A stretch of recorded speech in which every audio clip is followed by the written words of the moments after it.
The first book of Samuel, chapter 1.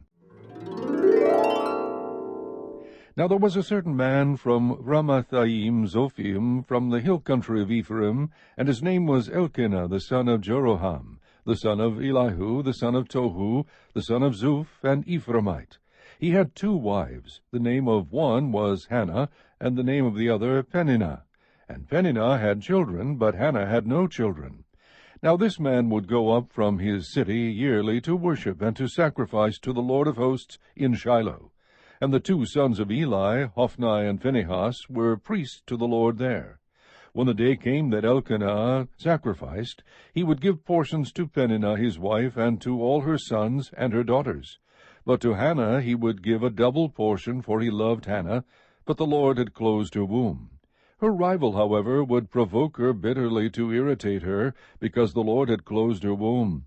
It happened year after year, as often as she went up to the house of the Lord, she would provoke her. So she wept and would not eat. Then Elkanah her husband said to her, Hannah, why do you weep, and why do you not eat, and why is your heart sad? Am I not better to you than 10 sons? Then Hannah rose after eating and drinking in Shiloh. Now Eli the priest was sitting on the seat by the doorpost of the temple of the Lord. She, greatly distressed, prayed to the Lord and wept bitterly. She made a vow and said, O Lord of hosts, if you will indeed look on the affliction of your maidservant, and remember me, and not forget your maidservant, but will give your maidservant a son, then I will give him to the Lord all the days of his life, and a razor shall never come on his head. Now it came about, as she continued praying before the Lord, that Eli was watching her mouth. As for Hannah, she was speaking in her heart, only her lips were moving, but her voice was not heard. So Eli thought she was drunk. Then Eli said to her, How long will you make yourself drunk? Put away your wine from you. But Hannah replied, No, my lord, I am a woman oppressed in spirit. I have drunk neither wine nor strong drink, but I have poured out my soul before the Lord. Do not consider your maidservant as a worthless woman, for I have spoken until now out of my great concern and provocation. Then Eli answered and said, Go in peace, and may the God of Israel grant your petition that you have asked of him. She said, Let your maidservant find favor in your sight. So the woman went her way and ate, and her face was no longer sad. Then they arose early in the morning, and worshipped before the Lord, and returned again to their house in Ramah. And Elkanah had relations with Hannah his wife, and the Lord remembered her. It came about in due time, after Hannah had conceived, that she gave birth to a son, and she named him Samuel, saying, Because I have asked him of the Lord. Then the man Elkanah went up with all his household to offer to the Lord the yearly sacrifice, and pay his vow. But Hannah did not go up, for she said to her husband, I will not go up until the child is weaned. Then I will bring him, that he may appear before the Lord, and stay there forever. Elkanah her husband said to her, Do what seems best to you. Remain until you have weaned him, only may the Lord confirm his word. So the woman remained, and nursed her son until she weaned him. Now when she had weaned him, she took him up with her, with a 3-year-old bull, and 1 ephah of flour, and a jug of wine, and brought him to the house of the Lord in Shiloh, although the child was young. Then they slaughtered the bull, and brought the boy to Eli. She said, O my lord, as your soul lives, my lord, I am the woman who stood here beside you, praying to the Lord. For this boy I prayed, and the Lord has given me my petition which I asked of him. So I have also dedicated him to the Lord. As long as he lives, he is dedicated to the Lord. And he worshipped the Lord there. Chapter 2. Then Hannah prayed and said, My heart exults in the Lord, my horn is exalted in the Lord. My mouth speaks boldly against my enemies, because I rejoice in your salvation. There is no one holy like the Lord. Indeed, there is no one besides you, nor is there any rock like our God. Boast no more so very proudly. Do not let arrogance come out of your mouth. For the Lord is a God of knowledge, and with him actions are weighed. The bows of the mighty are shattered, but the feeble gird on strength. Those who were full hire themselves out for bread, but those who were hungry cease to hunger. Even the barren gives birth to 7, but she who has many children languishes. The Lord kills and makes alive. He brings down to Sheol and raises up.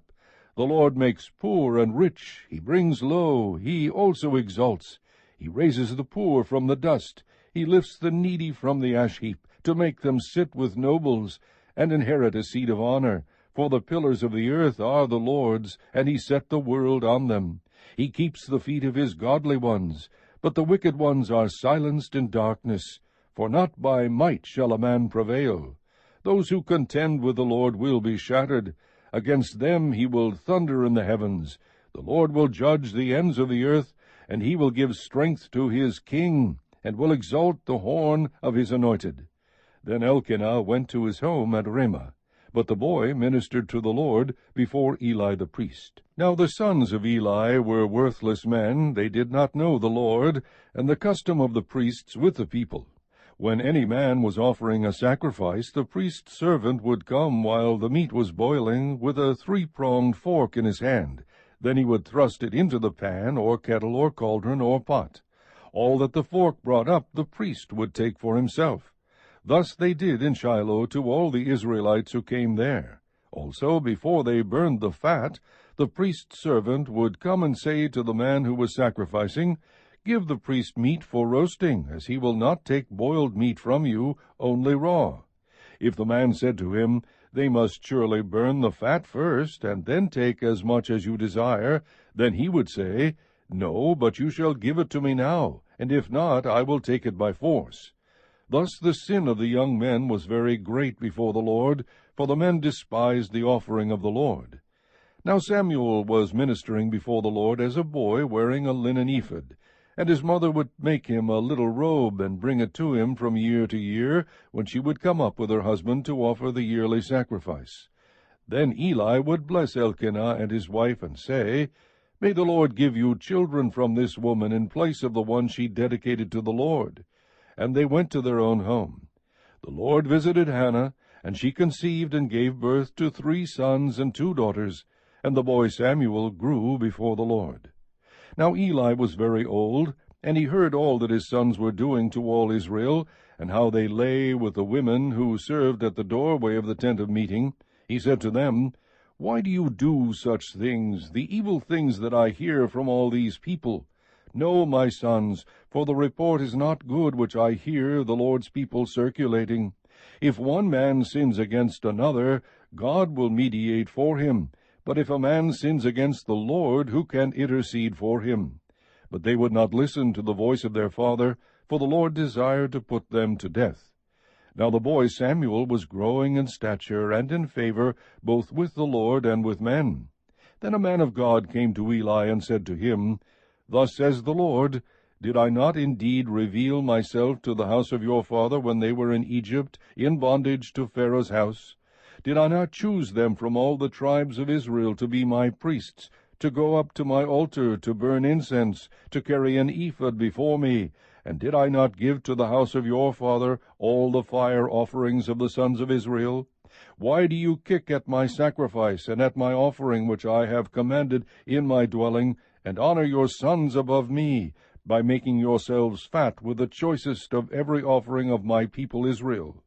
Therefore the Lord God of Israel declares, I did indeed say that your house and the house of your father should walk before me forever. But now the Lord declares, Far be it from me, for those who honor me I will honor, and those who despise me will be lightly esteemed. Behold, the days are coming when I will break your strength and the strength of your father's house, so that there will not be an old man in your house. You will see the distress of my dwelling, in spite of all the good that I do for Israel. And an old man will not be in your house forever. Yet I will not cut off every man of yours from my altar, so that your eyes will fail from weeping, and your soul grieve, and all the increase of your house will die in the prime of life. This will be the sign to you which will come concerning your 2 sons, Hophni and Phinehas.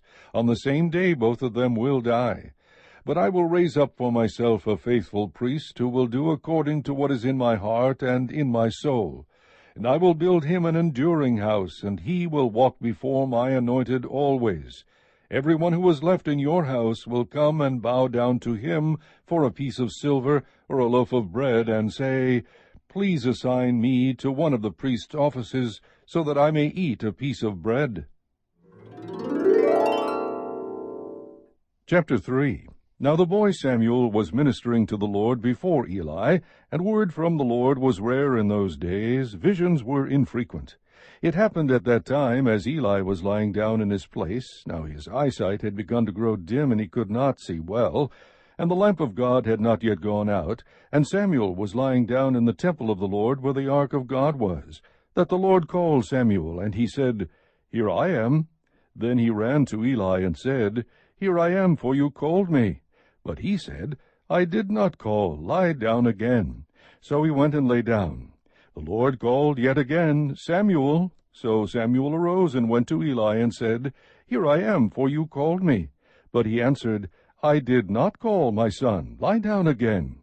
Now Samuel did not yet know the Lord, nor had the word of the Lord yet been revealed to him. So the Lord called Samuel again for the third time, and he arose and went to Eli and said, Here I am, for you called me. Then Eli discerned that the Lord was calling the boy. And Eli said to Samuel, Go lie down, and it shall be, if he calls you, that you shall say, Speak, Lord, for your servant is listening. So Samuel went and lay down in his place. Then the Lord came and stood and called, as at other times, Samuel, Samuel. And Samuel said, Speak, for your servant is listening. The Lord said to Samuel, Behold, I am about to do a thing in Israel at which both ears of everyone who hears it will tingle. In that day I will carry out against Eli and all that I have spoken concerning his house, from beginning to end. For I have told him that I am about to judge his house forever for the iniquity which he knew, because his sons brought a curse on themselves, and he did not rebuke them. Therefore I have sworn to the house of Eli, that the iniquity of Eli's house shall not be atoned for by sacrifice or offering forever. So Samuel lay down until morning.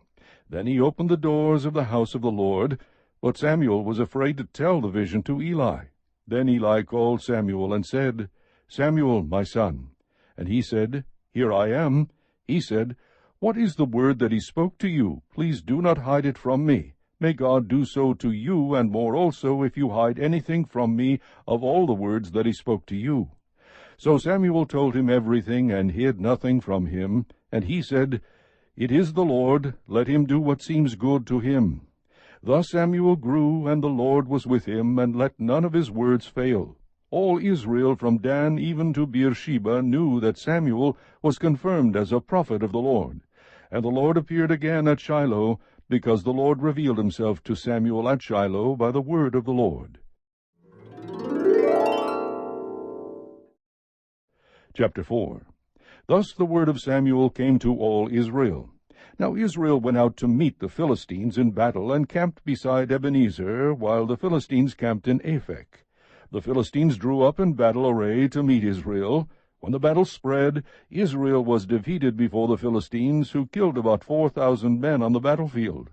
When the people came into the camp, the elders of Israel said, Why has the Lord defeated us today before the Philistines? Let us take to ourselves from Shiloh the ark of the covenant of the Lord, that it may come among us, and deliver us from the power of our enemies.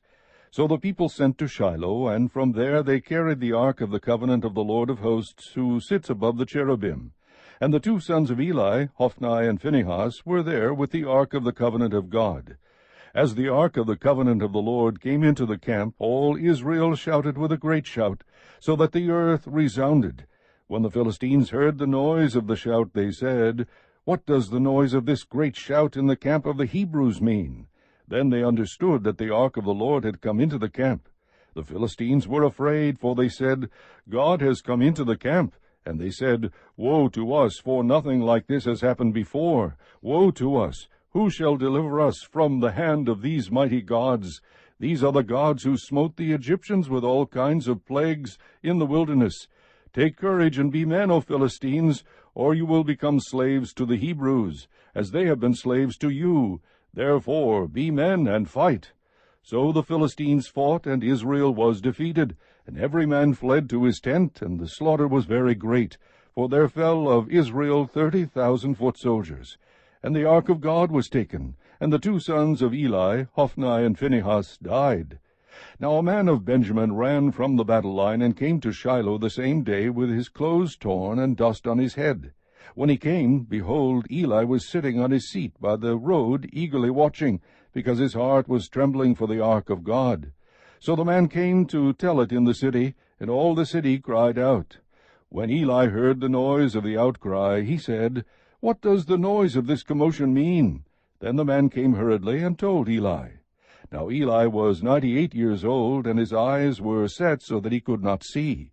The man said to Eli, I am the one who came from the battle line. Indeed, I escaped from the battle line today. And he said, How did things go, my son? Then the one who brought the news replied, Israel has fled before the Philistines, and there has also been a great slaughter among the people, and your 2 sons also, Hophni and Phinehas, are dead, and the ark of God has been taken. When he mentioned the ark of God, Eli fell off the seat backward beside the gate, and his neck was broken, and he died, for he was old and heavy. Thus he judged Israel 40 years. Now his daughter-in-law, Phinehas's wife, was pregnant and about to give birth. And when she heard the news that the ark of God was taken, and that her father-in-law and her husband had died, she kneeled down and gave birth, for her pains came upon her. And about the time of her death, the women who stood by her said to her, Do not be afraid, for you have given birth to a son. But she did not answer or pay attention. And she called the boy Ichabod, saying, The glory has departed from Israel, because the ark of God was taken, and because of her father-in-law and her husband. She said, The glory has departed from Israel, for the ark of God was taken.